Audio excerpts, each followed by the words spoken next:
თავისუფლება არის ღმერთის საჩუქარი ადამიანისათვის. მაშინ, როდესაც ხელისუფლება, დიქტატორა, ტირანია ცდილობს თავისუფლება წაართვას ადამიანს, ამ შემთხვევაში ზარალდება ყველა ქვეყანაც, კულტურაც და არ რჩება საზოგადოებაში არც ერთი ნაწილი, რომელიც არ ზარალდება თავისუფლების წართმევის შედეგად. იმ დროს, როდესაც რელიგიას თავისუფლებას ართმევენ, რელიგიის წარმომადგენლები, რელიგიის მიმდევრები ორ გზას ირჩევენ. ერთი არის გზა მშვიდობიანი წინააღმდეგობისა და მეორე არის გზა კოლაბორაციონიზმისა. საბჭოთა კავშირის პერიოდში ჩვენ ორივე ვნახეთ. ჩვენ ვნახეთ სასულიერო პირები, რომლებიც საკუთარი სიცოცხლის ფასად ერთგულებდნენ თავისუფლებას, თუ მართლმადიდებლური ტრადიციიდან, კათოლიკური ტრადიციიდან, სომხური სამოციქულო ეკლესიის ტრადიციიდან, პროტესტანტული ტრადიციებიდან, მუსლიმური ტრადიციიდან, ისლამური ეზიდური ტრადიციიდან და ჩვენ ასევე ვნახეთ ადამიანები, რომლებმაც ამჯობინეს კოლაბორაციონიზმი. ეს არის რა თქმა უნდა ტრაგედია როგორც იმ ადამიანებისა, ვინც აირჩიეს კოლაბორაციონის გზა ძალადობასთან, ავტორიტარულ რეჟიმთან და ასევე ტრაგედია არის სახელმწიფოსი, თემისა თუ ეკლესიისა, რომელსაც სათავეში ყავდა და ყავს ადამიანები, რომლებიც კოლაბორაციონისტულ გაუმართლებელ თანაზიარებაში არიან შესული ხელისუფლებასთან. დიქტატურის პირობებში ან და ავტორიტარული მმართველობის პირობებში ეკლესია და რელიგიური გაერთიანებები ზოგ შემთხვევაში არიან პირდაპირი ძალადობისა და დევნის ობიექტი და ზოგ შემთხვევაში რელიგიის წარმომადგენლები თვითონ ამჯობინებენ იყვნენ თვითცენზურის რეჟიმში, გააკონტროლონ ის, რასაც ისინი აკეთებენ. შეზღუდონ თავიანთი უფლებები, შეზღუდონ თავიანთი მოვალეობები იმისათვის, რომ არ განაწყენონ ხელისუფლების წარმომადგენლები, რომელთაც არჩეული აქვთ ტირანიისა და ძალადობის გზა. სამწუხაროდ ასეთი შემთხვევები ხშირად ყოფილა საბჭოთა კავშირის პერიოდში, სამწუხაროდ მსგავსი ამ ხდება ყველგან, სადაც სახელმწიფო ცდილობს ავტორიტარული მეთოდებით მართოს ქვეყანა, ხალხი, კულტურა, რელიგია. და როდესაც ავტორიტარიზმი მყარდება, ის აღარ ტოვებს გადაულის ყველაფერს, რაც საზოგადოებაშია. არ ტოვებს არც ერთ კუნძულს, არც ერთ თავისუფალ ადგილს, მათ შორის რელიგიაში. თუ ვისაუბრებთ ამ კონკრეტული ეკლესიის მაგალითზე, ეკლესიამ გაიარა თავისი გზა 160 წლიანი მმართველობის ქვეშ, 160 წელია ეს ეკლესია არის საქართველოში და შეიძლება ითქვას, რომ თითქმის არ ყოფილა დრო, როდესაც ის არ ყოფილა ამა თუ იმ ტიპის დევნის შევიწროებისა და გარიყვის სამიზნე. საბჭოთა კავშირის პერიოდში კათედრალური ტაძარი, რომელიც ეკლესიას ჰქონდა აშენებული, ამ ადგილიდან დაახლოებით 2 კილომეტრის მოშორებით დაანგრიეს 1971 წელს, იმის გამო რომ იქ შედიოდა სკოლა და სკოლისა და ეკლესიის სიახლოვე მაშინ მიუღებლად ითვლებოდა საზოგადოებაში.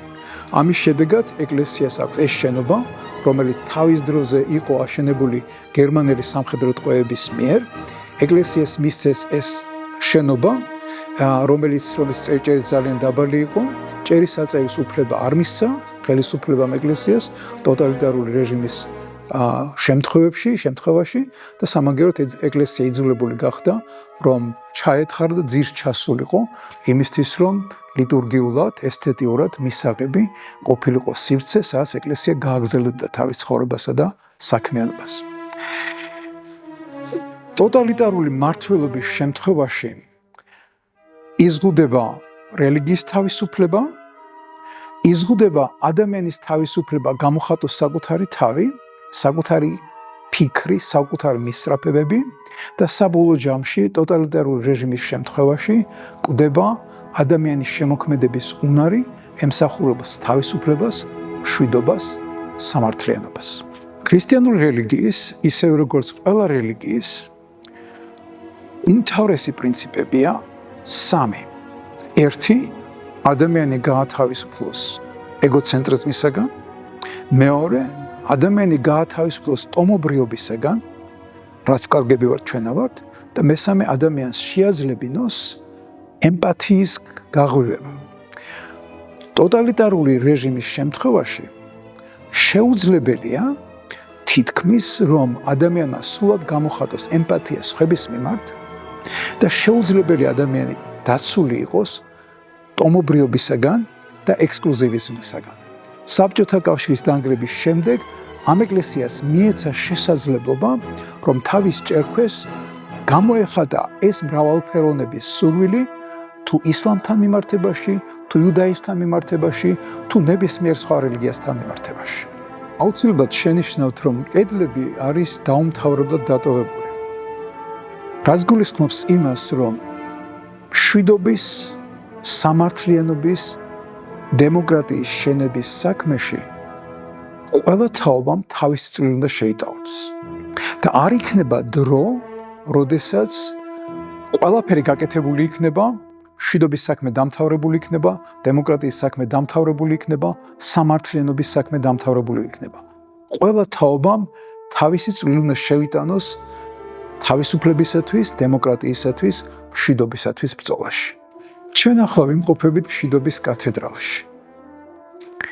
მშვიდობა არის ყველაზე მნიშვნელოვანი პასუხისმგებლობა, რომელიც ყველა რელიგიას აკისრია.